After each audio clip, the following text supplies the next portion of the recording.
Hello, lovely peoples. Myself Diksha, and welcome to my YouTube channel. I make videos on makeup, skincare, beauty care, hair care, and lifestyle.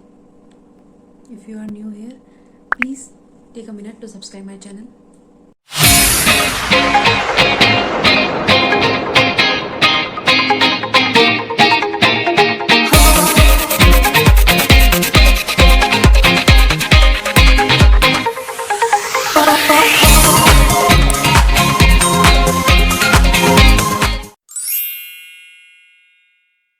Our today's topic is how to use razor.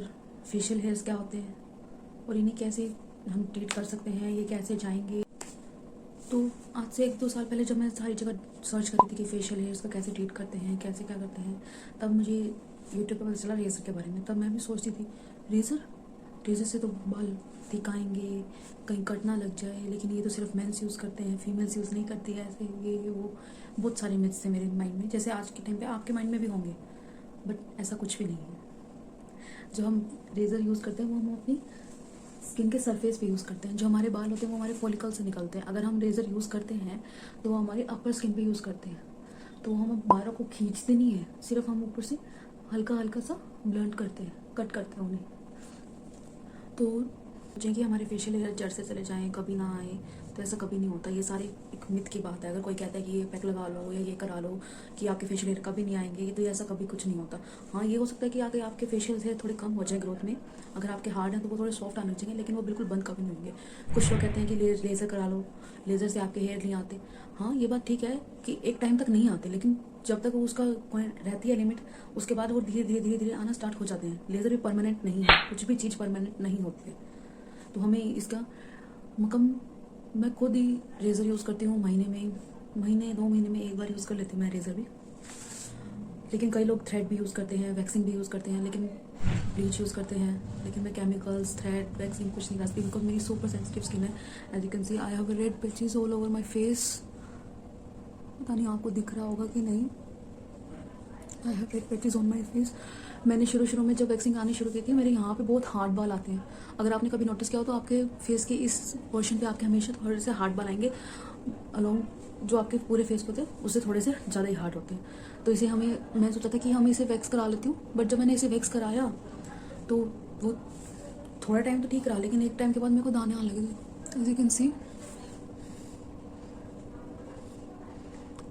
ये सारे patches उसी wax की वजह से आए और आज तक ये गए नहीं है।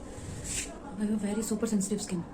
तो मैं वैक्स हर किसी को रिकमेंड नहीं करती। हाँ, कुछ लोगों को ठीक लगते हैं, वो कराते हैं, उनका ठीक भी लगती है, उनको अच्छी भी लगती है, उनके हेयर भी आने कम हो जाते हैं।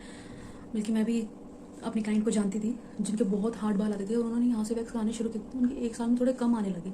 लेकिन ये नहीं है कि वो बिल्कुल नहीं आते हैं। तो ये सूट करने की बात होती है। लेकिन मैं ब्लीच किसी को भी रिकमेंड नहीं करूँगी, क्योंकि हम अपने फेस पे केमिकल कभी भी नहीं करना चाहिए, कभी भी नहीं। उससे हमें क्या इरिटेशन होती है, क्या ऐसे होते हैं। और फिर भी वो जो कोई येलो से बाल होते हैं, वो हमारे फेस पे जब हम फाउंडेशन लगाते हैं तो वो फाउंडेशन हमारा अलग से दिखता है, जो कि बिल्कुल भी अच्छा नहीं लगता है। और जो तीसरा मेथड है वो है थ्रेड का, जो कि हम मोस्टली कॉमनली सब यूज़ करते हैं इंडिया में। थ्रेड से हम अपनी आईब्रोज, अपने अपर लिप्स, फेस, यहाँ तक कि फेस के भी बाल कई लोग हटवाते हैं थ्रेड से, लेकिन ये सही नहीं है। क्योंकि हम अपर लिप्स और आईब्रोज के बाल तो हमारे चल थ्रेड से निकल जाते हैं वो एक टाइम के बाद। लेकिन जब हम फेस से निकलवाते हैं बाल, तो वो हमारी यहाँ से स्किन बहुत सेंसिटिव होती है, और जब वो निकलते हैं तो वो बिल्कुल रूट से निकलते हैं और हमें दाना होने का डर हो सकता है। तो ये हर किसी को रिकमेंड नहीं करती। हाँ, लेकिन अगर आपको थ्रेड से कराना है तो आप छोटा सा पैच टेस्ट लेके देखो। अगर आपको कोई दिक्कत नहीं होती तो आप कराओ। कौन सी स्किन पे यूज़ करना चाहिए रेज़र? अगर मेरी ऑयली स्किन है तो यूज़ करना चाहिए, ड्राई स्किन पे, सेंसिटिव स्किन पे, कौन सी स्किन पे यूज़ करना चाहिए? तो मेरी सुपर सेंसिटिव स्किन है और ड्राई भी है, तो मैं अपनी स्किन पे यूज़ करती हूँ, तो मुझे कुछ ऐसा फील नहीं होता है। लेकिन हाँ, अगर आपकी ऑयली स्किन है, एक्ने प्रॉन स्किन है, अगर बहुत ज़्यादा आपके एक्ने है तो मैं आपको रिकमेंड नहीं करूँगी। अगर आपको फिर भी करना है तो आपको उस एक्ने से थोड़ा सा मतलब डिस्टेंस बना के आपको करना होगा, ताकि वो आपके एक्ने को इरिटेट ना करे। क्योंकि पहले ही आपके एक्ने है, वो आपकी स्किन को वैसे ही सेंसिटिव कर चुका है, और ऊपर से अगर आप उस पर रेजर चलाएंगे तो वो आपके एक्ने को और भी इरिटेट करेगा और फिर आपको और पेन होगा। तो इसलिए मैं आपको एक्ने प्रॉन स्किन पर रिकमेंड नहीं करूँगी। अगर आपके यहाँ थोड़े बहुत हैं तो आप यूज़ कर सकते हैं, लेकिन थोड़ा डिस्टेंस मेंटेन करके। और अगला सवाल ये, हम कब यूज़ कर सकते हैं, कैसे यूज़ कर सकते हैं? ये हम कभी भी यूज़ कर सकते हैं। मैं मंथ में एक बार यूज़ करती हूँ रेज़र, और ये हमारे मेकअप की गेम को बहुत हद तक बदल देता है, बहुत हद तक। आई मीन, क्योंकि जब भी हम, अगर आपने देखा होगा तो हम जब भी फाउंडेशन लगाते हैं तो वो हमारे, अगर हम जूम करके देखें तो हमारे हेयर्स पे वो फाउंडेशन दिखेगा हल्का हल्का, तो वो हमें अच्छा नहीं लगता। लेकिन अगर हमारे हेयर्स होंगे ही नहीं तो वो हमारी स्किन में एब्जॉर्ब हो जाएगा।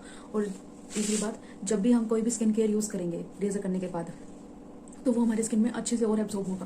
क्योंकि हम अब कोई भी केमिकल यूज़ करते हैं या कोई भी क्रीम यूज़ करते हैं तो वो हमारे हेयर्स पे रह जाती है कुछ कुछ, वो अच्छे से हमारे लेयर्स के अंदर तक नहीं जा पाती। हमारी स्किन की 3 लेयर्स होती हैं, वो हमारी अपर लेयर्स तक ही रह जाती हैं। अगर कोई क्रीम कहती है कि हम आपकी सेकंड लेयर तक जाती है या कुछ थर्ड लेयर तक जाती है, वैसे थर्ड लेयर तक कोई क्रीम नहीं जाती, कोई जेल नहीं जाता, कुछ नहीं जाता। लेकिन सेकंड लेयर तक हाँ कोई है जो कि सेकंड लेयर्स तक जाती हैं, लेकिन हमारे हेयर फॉल्स की वजह से वो अच्छे से हमें ट्रीट नहीं कर पाते। आप देख सकते हैं I have super hairy face. Look, मैंने अपनी लाइफ में कभी भी ब्लीच नहीं कराई है।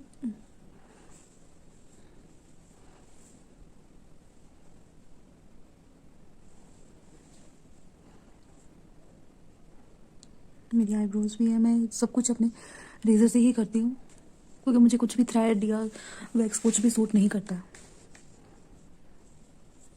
और ये कन्वीनियंट भी रहता है आपके शेड्यूल के हिसाब से, या आप कहीं पे जा रहे हैं, आपके पास टाइम नहीं है पार्लर जाने का, आपको ब्लीच करानी है, या आप वैक्सिंग कराना भूल गए हैं, आप लिप्स कराना भूल गए, आईब्रोज कराना भूल गए हैं, तो ये रेजर पॉकेट फ्रेंडली है। आप इसे अपने बैग में डालें और कहीं भी ले जाके, आप कितना भी टाइम नहीं लगता, कुछ भी आपको यूज़ करने की जरूरत नहीं है। सिर्फ आपको एक रेजर चाहिए और एक फेस वॉश, आपको अपना फेस वॉश करना है और फिर बस ये रेजर से अपने बाल क्लीन कर लेने हैं। इसमें कोई वो रॉकेट साइंस वाली कोई बात नहीं है, इसमें यूज़ करना बहुत आसान है। अगर आप, here I am using wet wipes to clean my face.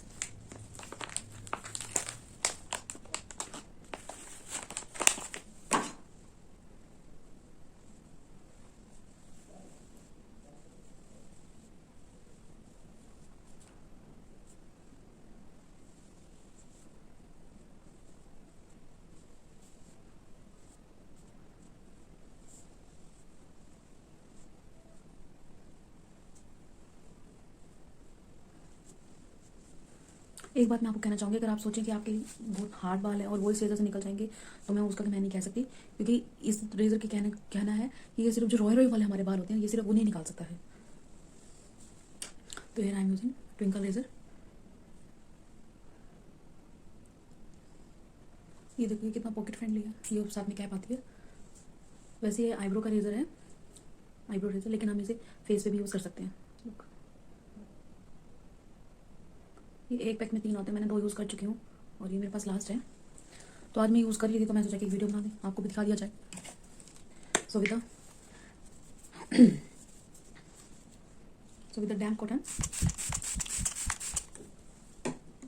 we have to clean this plate.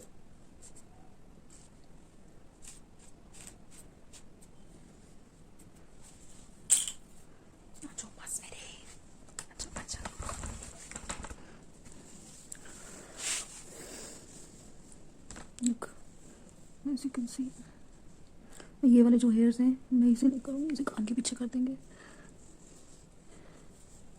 आप जहाँ से भी स्टार्ट करेंगे आपको अपनी स्किन हल्के से स्ट्रेच करनी है और फिर उसके बाद करना है। अगर आप ऐसे ही करेंगे तो आपकी स्किन पे कट लगने का डर हो सकता है। और रेज़र आपको हमेशा 45 डिग्री के एंगल पे पकड़ना है, ऐसे नहीं करना। और हेयर के अपोजिट डायरेक्शन में आपको रेज़र नहीं यूज़ करना, जिस डायरेक्शन में आपके हेयर जाते हैं उसी डायरेक्शन में आपको अपना रेज़र यूज़ करना है। लुक, यहाँ से मैं हल्का सा स्ट्रेच करूँगी, 45 डिग्री के एंगल पे रखा।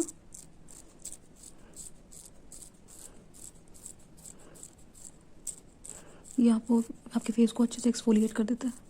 लुक,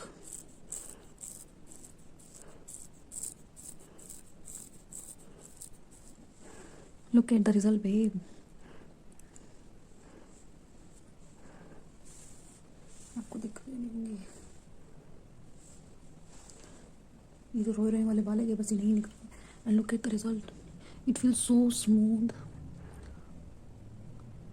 यहाँ ये, लेकिन अगर हमारी स्किन के मतलब ऊपर ऊपर वाले बाल को ही कट करता है, हमारे पूरे हेयर्स को निकालता, तो हमें थोड़ा किसी को थोड़ा अजीब फील हो सकता है अभी, अगर हम अपोजिट डायरेक्शन में ऐसे करेंगे तो। लेकिन it feels so smooth and ये आपके मेकअप की गेम को फॉर एवर के लिए चेंज कर देगा।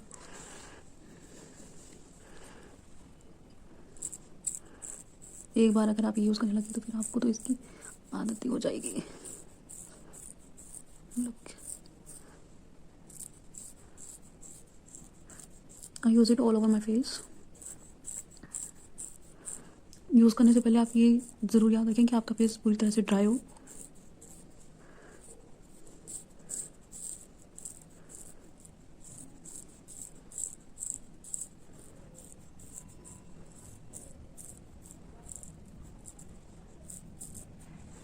Look.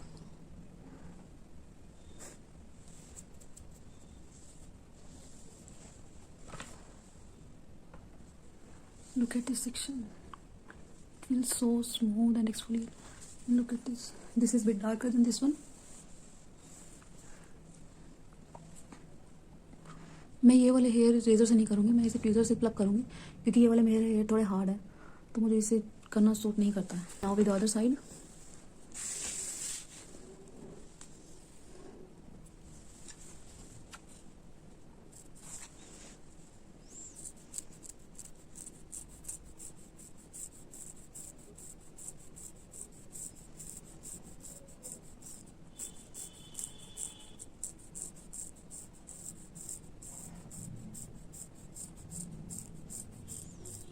आप देख सकते हो मेरे कितने ज़्यादा बाल हैं।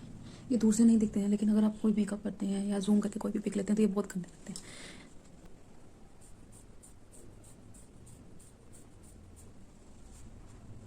ये हमारा फेस पार्ट पूरा हो चुका है। अब हम अपना फोरहेड करेंगे। फोरहेड करने के लिए भी हमें अपने स्ट्रेच करना है। बिना स्ट्रेच करे हमें कुछ भी नहीं करना है, बिल्कुल आराम आराम से, ताकि आप अपने आईब्रोज को ना उड़ा दो। हमें सिर्फ बाल निकालने, आईब्रोज नहीं उड़ाना। Look, can you see the difference?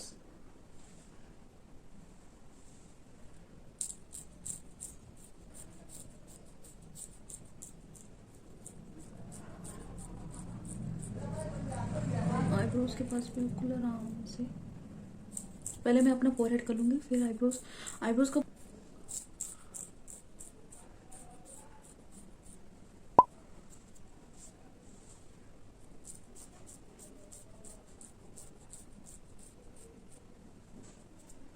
This is seriously the game changer, seriously.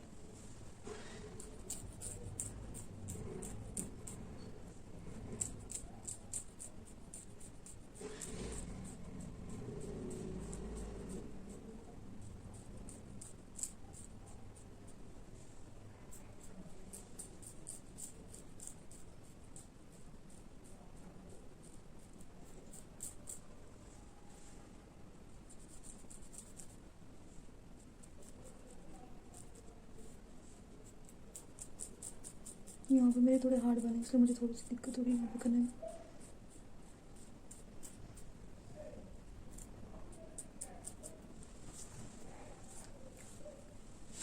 अब मैं अपनी आईब्रोज का मिडिल पार्ट करूँगी तो आपको ऐसे नहीं करना। अगर आप ऐसे करोगे तो आपकी आईब्रोज ही चौक हो जाएंगी।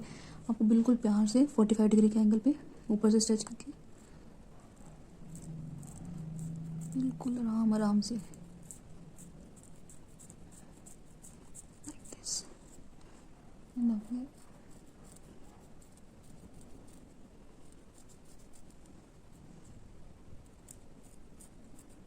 मुझे ब्लीच से काफ़ी हद तक ये अच्छा लगता है, काफ़ी हद तक, मतलब मेरे लिए तो ज़मीन आसमान का फ़र्क है इसमें और ब्लीच। अब हम अपनी आईब्रोज करेंगे।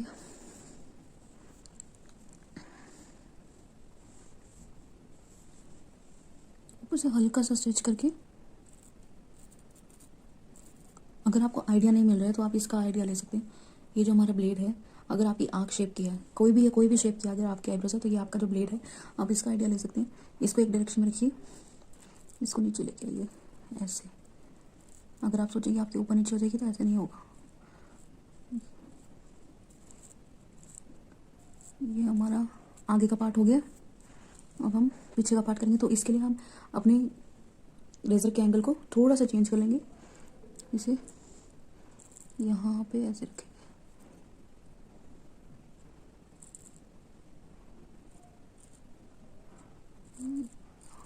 आराम आराम से।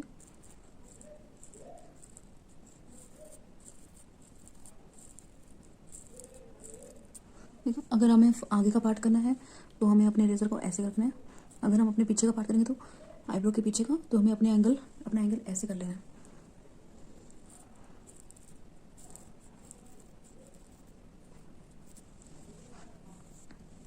इनर पार्ट करने के लिए हमें पूरा यूज़ नहीं करना है। इनर पार्ट करने के लिए बस ये जो हमारा ऊपर का जो प्लेट होता है सिर्फ इतना पार्ट। अगर आप उसमें भी कंफर्टेबल नहीं है तो आप ना करिए, क्योंकि यहाँ का पार्ट हमारा बहुत सेंसिटिव होता है, तो आपको कट लगने का भी डर हो सकता है। बिल्कुल आराम आराम से एक एक बार करके निकालना है। और जिस डायरेक्शन में हेयर है उसी डायरेक्शन निकालें। अपोजिट डायरेक्शन में निकालेंगे तो फिर आपको इरिटेट करेंगे।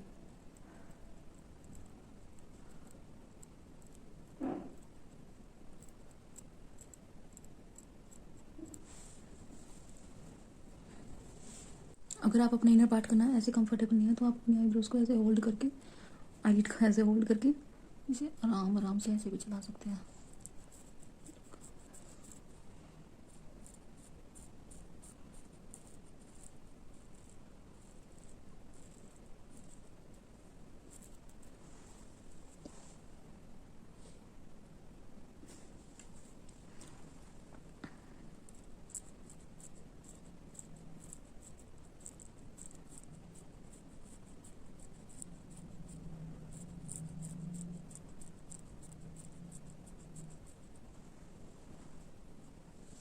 ओला लास्ट में हम उसी डैम्प कॉटन की मदद से इसके सारे हेयर्स अच्छे से क्लीन करके, इसको सैनिटाइज करके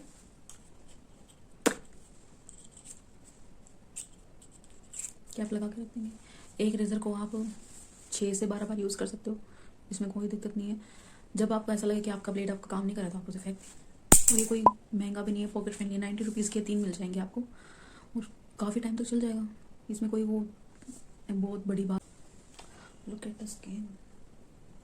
अब हम कोई भी स्किन केयर यूज़ करेंगे या मेकअप यूज़ करेंगे तो हमारे बेस को और भी फ्लॉलेस कर देगा। हमारी स्किन में जो क्रीम जो पेनिट्रेट होती है वो और भी अच्छे से होगी। यहाँ पे जो मेरे बाल है ये मैं ट्रेसर से प्लग कर लूँगी।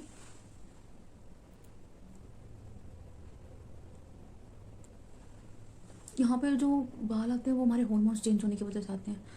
मेनली उनको जिनको पीसीओएस या पीसीओडी होता है। मेरे को ऐसा कुछ नहीं है, लेकिन मेरे को मेरे वेट की वजह से मेरा वेट काफ़ी बढ़ गया है, तो उसकी वजह से मेरे हार्मोन्स में काफ़ी चेंज आ गया। तो मेरे बाल यहाँ पे बहुत आने लगे, पहले नहीं आते थे। तो ऐसी कोई घबराने वाली बात नहीं है। आप इसको प्लग कर सकते हैं या आप थ्रेड यूज़ करते तो आप थ्रेड भी यूज़ कर सकते हैं। इसमें कोई वो बड़ी बात नहीं है, ये किसी को भी आ सकते हैं। आप सोचे कि भाई नहीं ये तो आदमी को ही आते हैं, मैं रेजर यूज़ करूँगी तो मेरे को आदमी जैसे बाल आ जाएंगे, ऐसा कुछ भी नहीं होगा। ये डर्मेटोलॉजिस्ट टेस्टेड है, ऐसा कुछ भी नहीं होता। एक और वेट वाइप से अपना फेस अच्छे से क्लीन कर लूँगी। लेकिन हाँ, आप ये रेज़र यूज़ करने से पहले एक बार पैच टेस्ट ज़रूर लेके देखें, क्योंकि ज़रूरी नहीं है कि ये रेज़र भी हर किसी की स्किन को सूट करे। तो अगर आपको इरिटेट नहीं होता है 24 आवर्स तक आप पैच टेस्ट करें। एक बार आप कर लें, 24 आवर्स के लिए आप छोड़ दें। अगर आपको इरिटेशन नहीं होती है तो आप इसे यूज़ कर सकते हैं। Now look at the skin. It feels so smooth.